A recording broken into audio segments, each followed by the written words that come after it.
Good morning. It's great to see so many people here today. This is awesome. Excited to be back this year for another great series. So I'm John Bitson. I'm the Menard Family Director of the Sheila and Robert Challey Institute for Global Innovation and Growth. Welcome to the Human Progress and Flourishing Workshop. In this workshop, we bring in scholars from across the country to present insights from their research and experiences to the NDSU community. And our topics focus on innovation, opportunity, and ways to increase individual and societal flourishing. I'm super excited that we have Leah Kral here today. Leah's a great friend of the Challey Institute. She's really been helpful to us in strategic thinking. And a lot of the insights that she's given to us, I think she's given in her book. I haven't read the book yet, but I'm excited to read it. And so we're going to hear about how nonprofits can innovate and use strategic thinking. So I'm really excited, and obviously everyone in here, there's a lot of people that are very interested in this topic and interested in seeing Leah. And she said that she would autograph her book after, so if you'd like an autographed book, stick around. So Leah Kral is an expert facilitator and author who helps nonprofits doing the hard work of building civil society to innovate and be more effective. She writes about her work in Innovation for Social Change, how wildly successful nonprofits inspire and deliver results. Kral is a sought-after speaker at nonprofit industry events, writes frequently about her research, and for decades has provided tailored consulting to nonprofit teams and coaching to social entrepreneurs across the country. She has a passion for helping organizations achieve their missions and is an active volunteer in her community. She holds a Master's of Arts in Public Policy from Duquesne University and is a returned Peace Corps volunteer in Jamaica from 2002 to 2004. To learn more, you can visit leahkral.com. And again, I'm super excited, so let's all give a warm welcome to Leah Kral.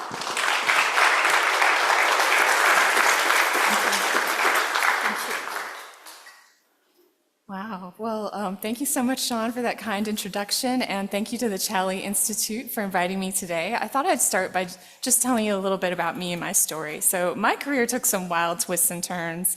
I started out in the for-profit world. I'm originally from Northeast Ohio, and that's just what everybody I knew did. There's a lot of industry there, and I thought, oh, that's what I'll probably end up doing. But I felt like something was missing. I wasn't sure what, and so I took kind of a wild detour and joined the Peace Corps. So I was in the Peace Corps for 2 years in Jamaica, and that experience is what led me to fall in love with serving nonprofits. So for most of my career since then, I've served as a consultant to nonprofit teams and nonprofit leaders to help them ask, how do we know if what we're doing is working, and to ensure that we're strategic, accountable, and effective. And I facilitate workshops on program design, help teams figure out how we measure success. And so in the course of doing that, I just really love that work. A few years ago, I set out to write a book based on all this work that I'm doing that would help the kind of people I'm serving, to help busy nonprofit practitioners. And then the pandemic happened, so that gave me some quiet time to do research, do interviews, gather more stories. In addition to stories from my own clients, I found other great stories from places like Mayo Clinic, Habitat for Humanity, and many others that we'll talk about today.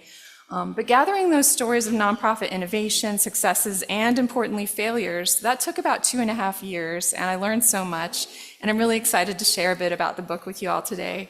And I understand that this audience is a mix of students here at North Dakota State University who are interested in entrepreneurship, but also nonprofit practitioners, so I think there will be something for both of you in this talk. So I'll talk around 35 minutes or so, and then maybe 40, and then we'll leave 20 minutes for Q&A. So why nonprofits? Why should we care about them? Why did I write a book about nonprofits? So if you think about it, nonprofits provide some of the greatest gifts to the world and take on some of its hardest problems. Think about how our work eases hunger or fights injustice. Nonprofits that advance education help break the chains of ignorance and poverty. Recovery programs and mental health counseling provide healing. Arts programs lift the human spirit. And I'm betting that a nonprofit has touched your life or the life of someone you care about in some way. But good intentions don't automatically translate into impact. So this brings us to a question. Why do some nonprofits punch above their weight while others misfire? And if we could look under the hood of nonprofit successes and failures, what could we find and what might we learn? So what do we mean by nonprofit innovation? I think when people hear the word innovation, a lot of times their mind goes right to the for-profit world and cool innovations that we all like the iPad or maybe 3D printing that we now see at the dentist's office. But there's plenty happening and plenty of innovation happening in the nonprofit world too. And the way I think about innovation is just simply finding new and better ways of doing things. And in the nonprofit world, innovation can be really big or it can be small. So an example of a really big innovation and social change would be the American Civil Rights Movement. They were highly innovative, highly strategic, and they brought about massive change. Or the creation of the 911 emergency phone system that has a very interesting story and that came about from the collaboration of philanthropy and nonprofits and first responders. Or the types of things that the X Prize Foundation works on. These are pretty big innovations. And my book is filled with those stories. But innovation can also be quite small and humble too. And if you imagine like a pro bono legal clinic where people are walking into the reception area and maybe doing their intake and filling in, a lot of paperwork and forms. But what if someone, maybe the receptionist has the idea of, well, what if we could just switch to like an iPad intake system? And while that seems small, you just saved a lot of time and steps and resources. Now you don't have to have someone double entering, that information into another database. That's innovation too, right? It's just finding better ways of doing things. So both big and small innovation matter, and we want to encourage both types and build it into our everyday workplace practices. But how do we do that? So as I dug deeper into the research for the book, I found 6 key traits related to nonprofit innovation, which I'm going to share with you along with some stories and examples.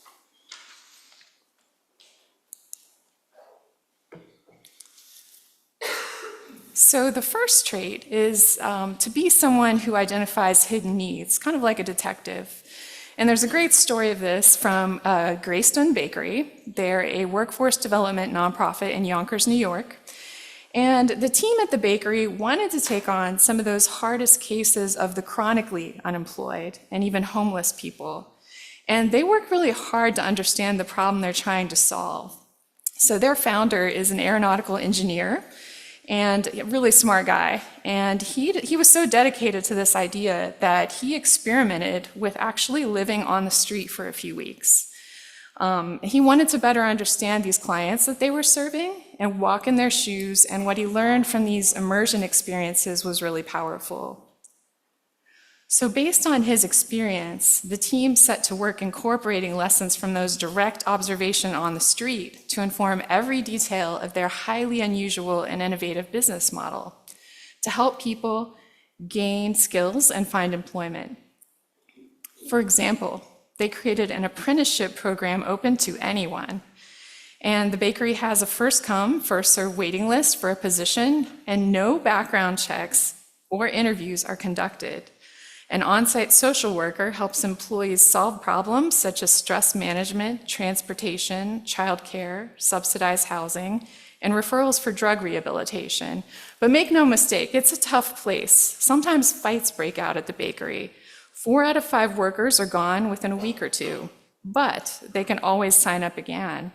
So the remarkable thing about their model is that everyone gets a chance and some succeed. Their model is a success in their field, providing dignity of work to those highest risk hires who were previously thought unemployable. You may have even tasted their brownies and Ben & Jerry's ice cream. So they're radically different because they were willing to dig deeper into the needs of those they were serving. So being an entrepreneur in a lot of ways is about seeing. We're doing detective work and identifying hidden needs of those that we're serving.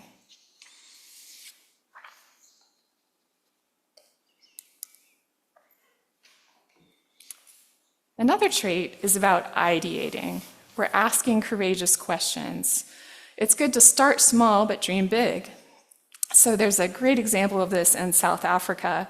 So imagine that you're at this nonprofit that's dedicated to the endangered species of rhinos, and you've got a small herd of rhinos that you're trying to keep safe from poachers.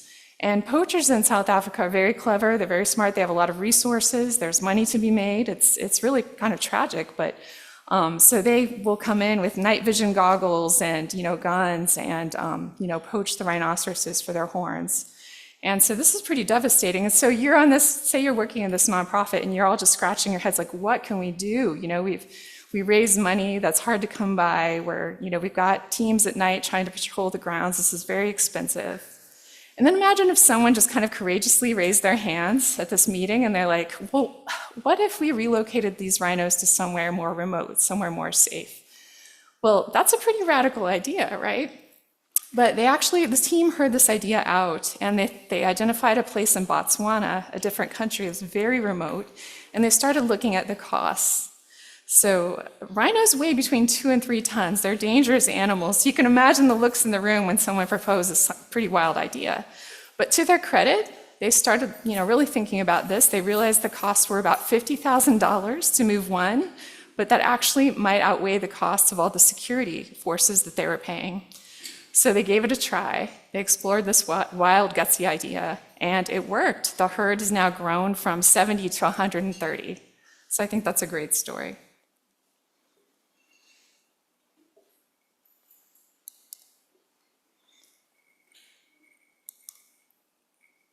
So another example similar to that would be Alcoholics Anonymous. So usually there's a founder or a group of founders who have a strong sense of a social problem that they're committed to solving, but they just may not be sure of how they want to solve it. And so, they're trying things, they're kind of finding their way in the dark. So many of you may already know some of the story of the founders of AA. It's pretty well known, but two totally separate men who were both struggling with addiction randomly met. And they were on a business trip, and each of them had struggled for a long time with addiction, had tried everything. And back in the 30s and 40s, people just didn't really understand much of how to deal with addiction. And sometimes people would be institutionalized or sometimes even lobotomies. So it was pretty drastic. So these two men had tried everything, but through a business trip and just through a conversation with each other, they realized that they were helping each other. And what they discovered was that there was power in one alcoholic talking to another. And so they realized they had stumbled onto something that might help others, and they quickly founded a nonprofit. But it would take time, years, experimentation, and failure for them to ultimately discover their famous 12-step model, or even realize that members should be anonymous. So they were learning by doing, they were innovating. So a common denominator for innovation involves finding our way in the dark. So experimentation, risk, and a willingness to fail goes with the territory.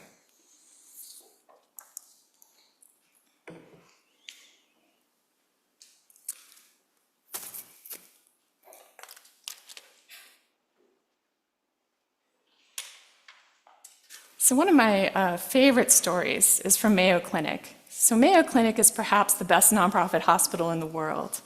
They're famous for finding innovative solutions for people who are very sick. Their reputation did not happen by accident. In interviews, team members say that good patient outcomes are because they are empowered to carry out their organizational values. One of those values is the needs of the patient come first, and they seem to truly live this. So team members are trained, empowered, and encouraged to put Mayo values into practice. And I'm going to quote now from a Mayo staff member who said, "If the employee's choices are either getting back to work on time or taking 10 minutes to get a wheelchair for a patient who seems unsteady, the patient will get the wheelchair." And I think that's wonderful. That's bottom-up empowerment. And these values become part of their workplace culture, guiding all decisions, big or small. In another story from Mayo Clinic, the night staff were concerned for how noise can affect a patient's sleep, which is very important to the healing process. So they came up with the idea to conduct noise studies. This led eventually to designing quieter flooring, quieter wheels on food carts, and lower decibels for overhead paging. That's innovation, and that's bottom-up empowerment. So the middle section of my book is really all about how to intentionally design processes and systems that support a workplace culture of innovation through empowerment and collaboration.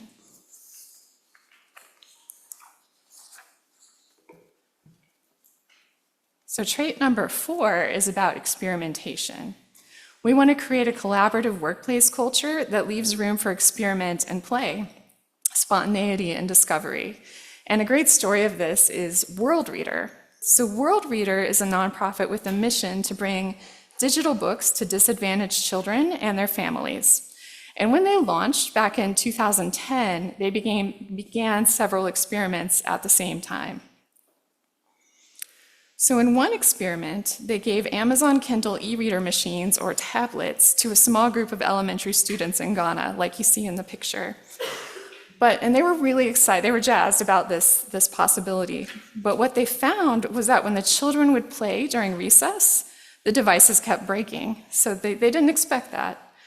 At the same time, their team was experimenting with a mobile app, which they ended up being surprised by. They learned from observation that the young users much preferred. So today, almost 200,000 users a month, young users, are reading books on the mobile platform. So I think there's several really good lessons here. One is they were very smart to spread their bets. If World Reader would have gone all in on those Kindle e-reader machines that they were so excited about, they may have never discovered the far better solution with the mobile app. So it's far better to fail fast and fail small before investing too big. Experimentation helps us learn and innovate. And we have to build in some expectation and toleration of failure when we do that. And that's hard. But it's important for leaders and organizations to have that right attitude towards risk and failure.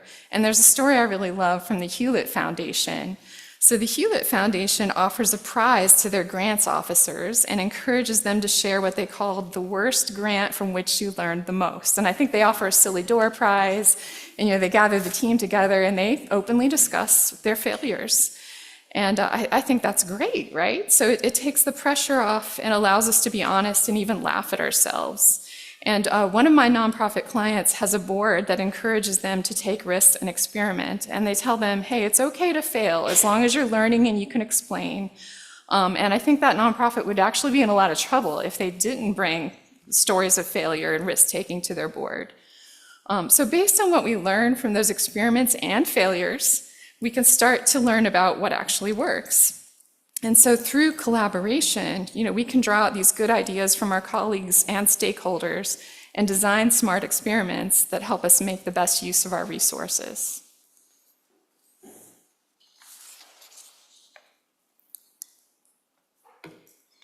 So I think it's also really important to, as we're experimenting, this idea of organizational learning. So we want to clarify what's working and what's not through continuous learning and stress testing so that we can accelerate our impact.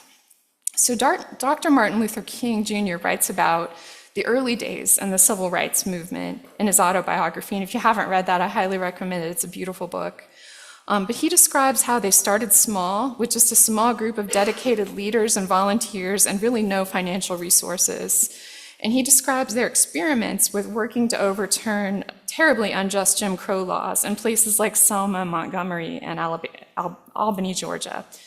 And sometimes the efforts would fail, and they would study what happened, and they would try to learn and adjust. And they knew they needed to start with some small wins, and were deeply committed to expanding and scaling their efforts across the South, and hoping to eventually overturn all Jim Crow laws nationwide through achieving federal legislation. Well, of course, changes like that are easier said than done. They had, a lot of opposition against them. So how did they accomplish things like that?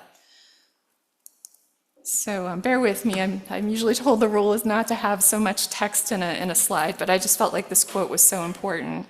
So here's Martin Luther King pulling from his autobiography, just talking. I think this is very powerful and unusual. You don't always see this kind of humility and fearless question asking, but he said, "The mistake I made there," he's talking about Albany, Georgia, "was to protest against segregation generally rather than against a single and distinct facet of it. Our protest was so vague that we got nothing, and the people were left very depressed and in despair." So what happened there, the protesters, were very dedicated. They were standing up against very hostile police. They were put into jail, including Martin Luther King, but then quickly released, and then nothing changed. So he goes on to say, "It would have been much better to have concentrated upon integrating the buses or the lunch counter. One victory of this kind would have been symbolic. It would have galvanized support and boosted morale." So here's the learning part. When we planned our strategy for Birmingham months later, we spent many hours assessing Albany and trying to learn from its errors. Our appraisals not only helped to make our subsequent tactics more effective, but revealed that Albany was far from an unqualified failure. And we know the rest of the story. The civil rights movement changed the nation, and they were incredibly strategic and ultimately successful because they were willing to ask themselves hard questions like that and learn and adjust.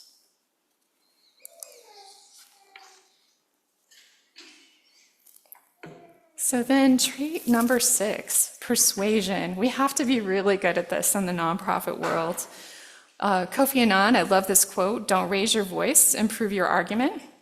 So a key trait of innovation is about how nonprofit leaders learn to be persuasive. And this is so important because there are far more innovative ideas than there are resources. Nonprofits are usually pretty stretched. They're working really hard to raise money. So if you have an innovative idea and you work in a nonprofit, you have to convince other people. We need resources, right? So we might have to convince our colleagues down the hall. We might have to convince our boss, our donors. We might have to convince superstar talent to recruit them to come work with us. Grant makers might get 100 applications, but can only fund 5. So I have a chapter in the book about persuasion and lots of examples, but as I was researching this, some stories really made me laugh out loud. I was really surprised to learn that both Mother Teresa and Fred Rogers, in the early stages of their projects, were often said no. They were turned down, and I was just like, how could that be, right? I mean, can you imagine getting to the pearly gates and saying, yeah, that's me, I'm the one who told Mother Teresa our ideas were terrible. But it happened, right? People did. And of course, today we're well aware of the great things that Mother Teresa and Fred Rogers did. But back then, not everyone did. They had to learn how to be persuasive, to dust themselves off and try again. So just like them, if we want to bring our own innovation A game, of course, we're going to face a lot of obstacles, and we have to be persuasive. So I just kind of sped through these 6 traits pretty quickly, just for the interest of time for this presentation. We just kind of skimmed the surface, but the book, of course, goes into a lot more detail with a lot of stories, and it's really about the how of innovation. There's a lot of books out there that are kind of a little more academic or theoretical, but this book is full of stories and really intended for the busy nonprofit practitioner who's, trying to build an institution and figure out, how to bring a mission into reality. So towards the end of my talk, I wanted to really focus on the students. So this part is especially for you. So what does it mean to bring your own innovation A game? So one of the chapters in my book is called Discover Your Superpower. We have to make the best use of our time, talents, and limited resources, and we can't say yes to everything in life. We're going to have to say no to some things. And from what I saw from the stories of all these founders, and social entrepreneurs, is we're really less likely to innovate or lead teams to innovate if we aren't focused. So if someone asked you to describe your superpower, what would you say? How do you think about that for yourself? So this chapter provides questions that encourage a lot of self-reflection and prompt you to think about yourself, your skills, and your passion. And it shares stories of nonprofit leaders and how they found their superpower. So I just pulled some of those questions from the chapter, as a little teaser to share what's in there. But think about some of these questions for yourself. So as you're seeking out your own career path and you think about maybe what you've experienced in life, what you love or what you don't like doing, what really sparks joy? Or the converse, what have you experienced that you're like, okay, not for me? Maybe you go through a process of elimination and self-discovery. Do you have a wacky combination of interests? So you think of Fred Rogers, who founded Mr. Rogers' Neighborhood. He had the weirdest kind of combination of things he was passionate about. So he was really into puppetry. He was a very talented musician. He went to Presbyterian seminary, so had this kind of deep sense of religious calling. And he was really excited about the television industry. I mean, that is a weird combination, right? But it makes perfect sense how something like those interests would lead to what he eventually created. So what are your wacky, is it economics and chess? Or, what are sort of the odd things that you're passionate about? I know for myself, I never would have thought I would get paid for this or incorporate it into my career, but on the weekends, I love reading biographies. I just cannot get enough of reading people's stories and thinking about, someone who's maybe an underdog and just their life journey. And now I'm writing books and pulling out people's stories and sharing them with you all. So, who do you admire? I really admire great business thinkers, people like Covey and Deming and Drucker, and it affects how I think about my work. So it might be famous people, authors, thinkers, or someone in your own life. Who do you admire, and what does that tell you about yourself? If you were to ask your colleagues, hey, could you just send me like 10 words that you think describe me? What would they say? They might really surprise you. Or another question that I really like is, has there been a major life trial in your life? And so if you think about Martin Luther King, I think something that really shaped him was these, terrible, unjust Jim Crow laws, like this major life trial that just made him really passionate about wanting to change the world. Or Fred Rogers, actually, a lot of people may not know, he had severe childhood asthma as a child. And so he was often isolated and not, around playmates. And so to pass the time, he started creating skits and puppetry. So a life hardship sometimes can really shape your gifts and who you are. And I think I included some books up there too, just if that's something you're thinking about in your life, these are some good resources that are helpful. So one last thing along these lines, I was really surprised when I ran across this. The book had already come out when I ran across this concept, but I thought it was so helpful. So the Japanese concept of ikigai is all about having direction or purpose in your life, a reason for being. And I think that's a really good place to start. So when we start thinking about ways to be more innovative in your own life or on your career journey, when those things in the quadrants are aligned, then you're so much more likely to be fulfilled, entrepreneurial, and innovating. And each of the social change innovators and founders in my book had found his or her ikigai. So I encourage you to find yours. And I promise to leave time for Q&A. So I'm really eager to hear your questions. But yeah, there's information about how to reach me. I have a website. I'm active on LinkedIn and Twitter. There's a really great community on LinkedIn for nonprofit professionals. So feel free to reach out and connect with me. And after the Q&A, I guess there will be book signing outside. So I'm glad to meet you and sign your book. But with that, I'll turn it over to you all because I'm very eager to hear your questions. And I'll repeat the questions for folks who are online with us.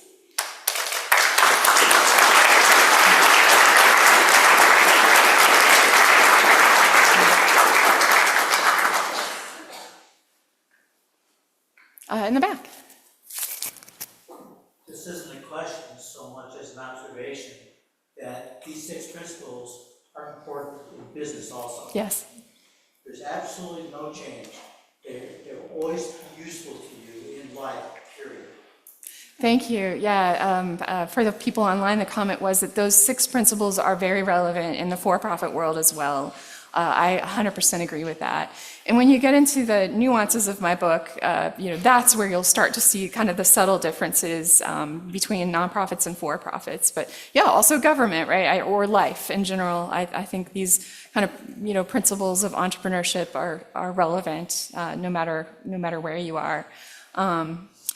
I'll definitely open it up for another question, but one more comment related to that.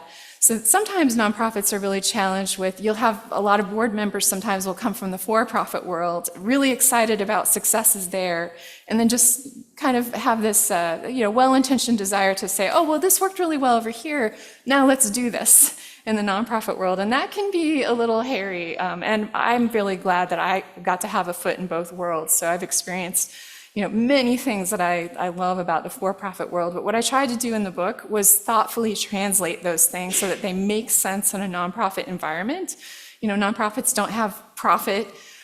Instead, we're usually serving a mission, and that can be incredibly hard to measure and prove results. But I had a lot of fun taking things from the for-profit world like Six Sigma or design thinking used by companies like Pixar, and testing them out with nonprofit teams and kind of tailoring them and making them our own. So yeah, thank you for that comment. Any other questions or comments? Leah? Yes. So, thank you for the talk. In developing, embracing, supporting a culture of innovation for social change in a nonprofit, you just mentioned like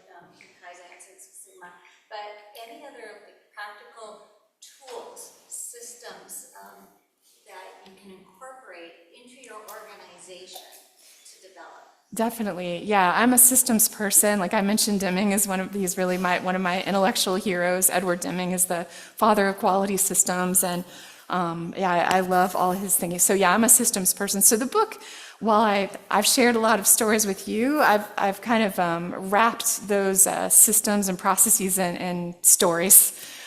So they're in there. Like the first third of the book is where I'm taking design thinking, which is used by companies, a lot of creative companies, marketing companies like Pixar, and what would that look like in the nonprofit setting? And so the whole first third of the book kind of takes you through the steps of how you might do that.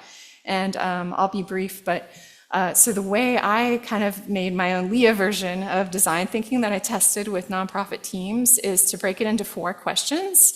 What's desirable, what's scalable, what's feasible, so that's the thinking part, and then the 4th is how might we then design small experiments. So a lot of these stories that I shared with you actually are part of like teaching how we might use those steps of design thinking. That's one example, but the book is really just packed because that's my heart. I'm so glad you asked that because systems and processes are definitely what I'm all about, and so there's a lot of that in the book. That was a great question. Yes. Thank you for the wonderful presentation. So I want to ask, what did you do? Because I know one of the biggest things about innovation is that you're going to fail very quickly.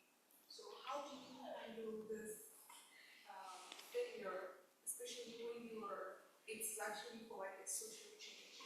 How do you ensure that failure doesn't like get to you trying to like stop your mental health and ensure that you are able to pull yourself from failure and redirect your Okay.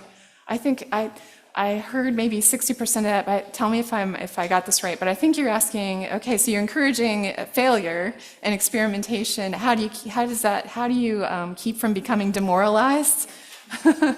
No, that's a really good question. I think it's just so important. Like the example from World Reader, right? They ran 2 experiments at the same time. One failed, one succeeded. And to me, like, I don't know how you can really innovate without being willing to take risks and experiment. It's trial and error, otherwise, if we're not experimenting, if we're not willing to fail, then how are we ever going to push through or find new discoveries?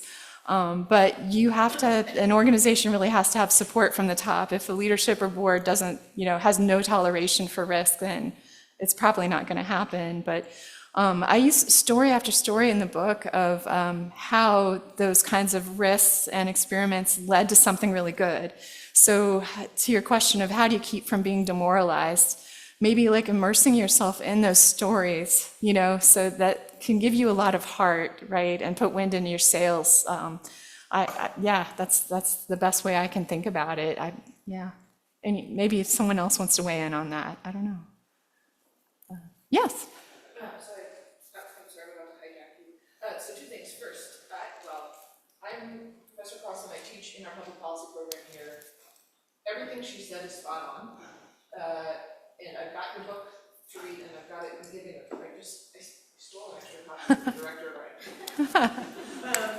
But if you're looking at this and you're like, this all sounds great, it does. But oh my God, how do I do this? Right? How do I find the needs? How do I come up with solutions? Where do I even look? How do I write? How do I test it? How do I design an experiment? And at least in my classes, how do I psychologically cope with the fact that I have no idea what I'm doing and I'm just pretending? Consider we offer public policy classes at undergrad level and at the grad level. The fact that it says public in the title and it's offered by the political science program, we are not specifically focused on government programs. The way you do this is the same in business and nonprofit in government. And so please, we can try to help you. And you will eventually know what you're doing. You just won't start. That's great. So for the folks who are joining us online, a shout out for the public policy program here at NDSU. And that's great advice. I mean, there's lots of resources out there. And I really do try in my book, it's like, I think 13 chapters, but what I've shared with you here in this brief time is I've just given you kind of the sexy stories, right? But in the book, I definitely break out a lot more in detail of the how. To me, that's really what the book is about. It's for busy practitioners wearing many hats, and it tries to break out the how of innovation with practices and things you can do no matter what your nonprofit's resources, whether you're big like Mayo Clinic or small with like a 3-person, 25-person staff, right, as I've worked with John, right? Hopefully these principles can help any size nonprofit. Any other comments or questions? Yeah. Yeah, sorry, could you share a favorite biography that you've read? Oh, gosh, let's see. I mean, yeah, I love to nerd out on these things, and I'm all over the place. Like, I'll read comedians like Mindy Kaling. She was a lot of fun. Or, people from history like George Washington.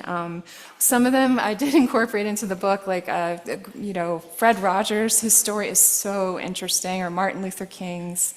Wow, to have to pick one. Ooh, that's hard. Yeah, thank you. I think I saw another hand raised in the back. If I may, I'd like to expand a little bit on a comment you made about boards of business people want to do a lot of things. My experience is that, but for not-for-profit, people, as you mentioned, people involved in not-for-profits are passionate about the cause. But when you start talking to them about concepts that they consider to be business-oriented, they tune out. They see that as being antithetical Yeah. to what they want to do with their passion. So what we want to do is avoid using business terms. You have to convert them into passionate terms that they can relate to. I've experienced this. It was like, I remember a priest in Paris I worked with, he said, he finally turned around and says, "This is what you tried to get us to do a few years ago."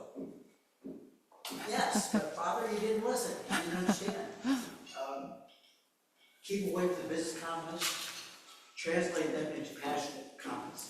Yeah, that's great. That's a brilliant comment. For the folks online, the comment was, when there's this challenge of people on boards who are often from the for-profit world trying to convince people in nonprofits of good practices, we have to be really mindful of our language. I agree 1,000%.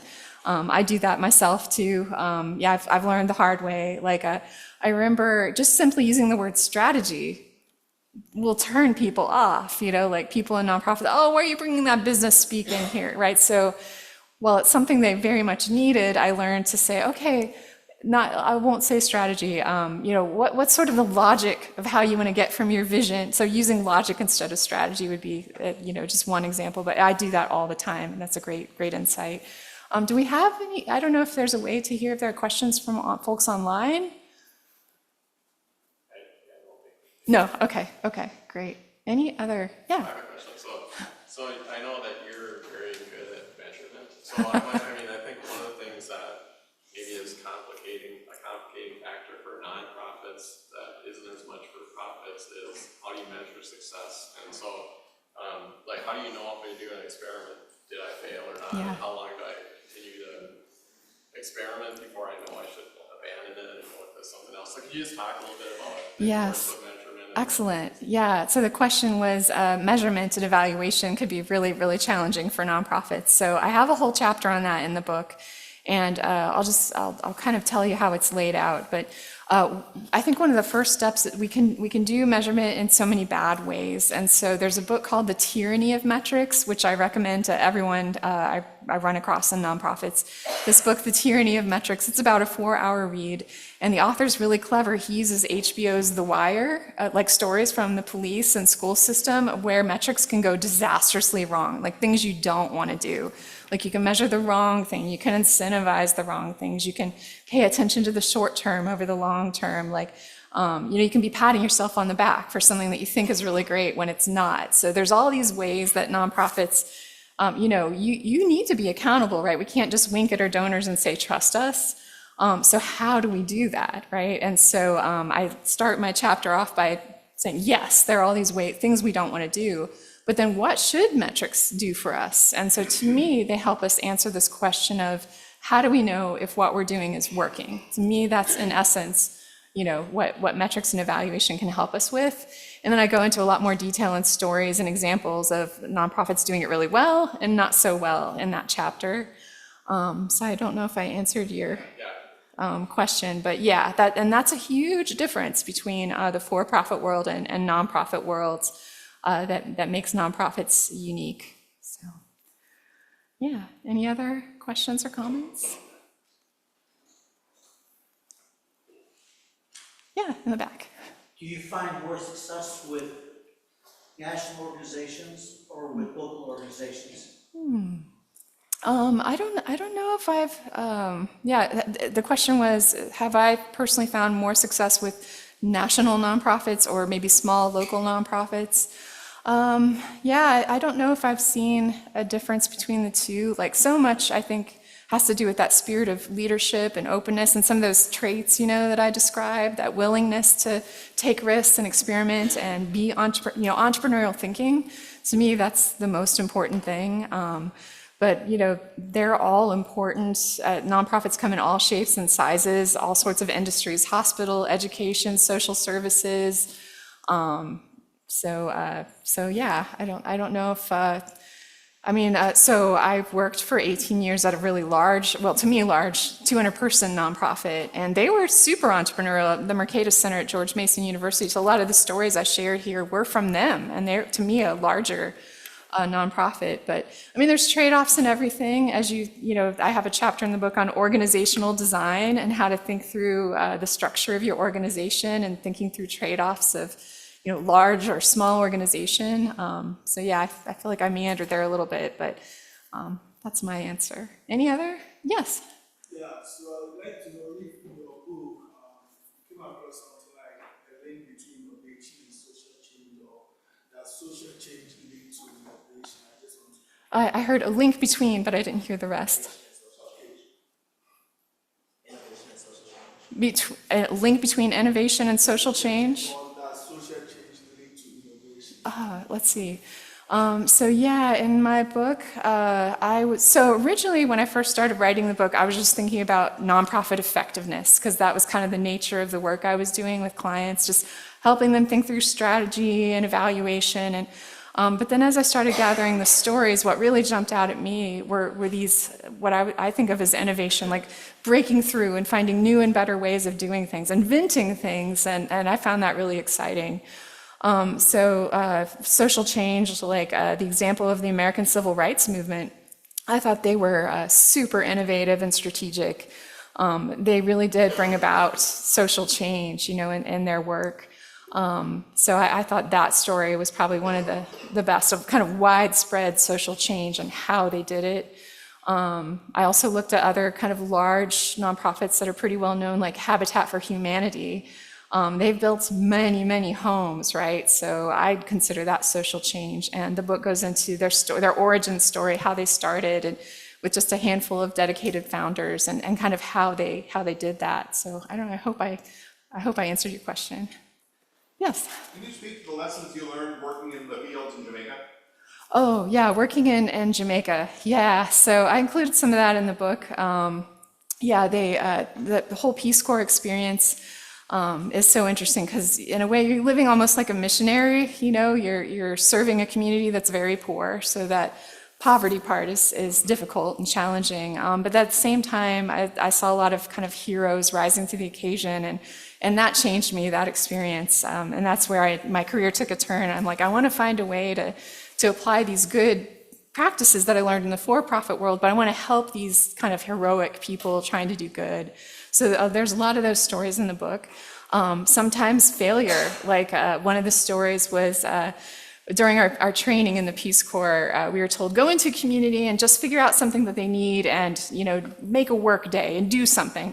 And so we were still pretty new. So there were, about 20 of us American volunteers, and we found this ravine full of trash. There were kind of homes and then a ravine. And we're like, by gum, we're gonna help this community. We're gonna have a trash cleanup day. And but what we failed to do, we never actually talked to the community to figure out, like, was this something that they needed? Did this make sense? And so we were all proud of ourselves. We spent a very hot day in the Jamaican sun, cleaning out this ravine, and we had posters up everywhere. We couldn't figure out why the locals weren't joining us. But the lesson there was, and 2 weeks after we did it, the ravine filled up again. And there were good lessons there, like, just kind of sometimes arrogance or going in and just not talking to the people you're serving. What we would have learned from if we would have talked with them is that there were no good options. That what they needed were better options for trash disposal. They had no alternative but to just keep putting it in the ravine. So there are a lot of stories like that of just lessons learned and people that I really respect doing amazing things.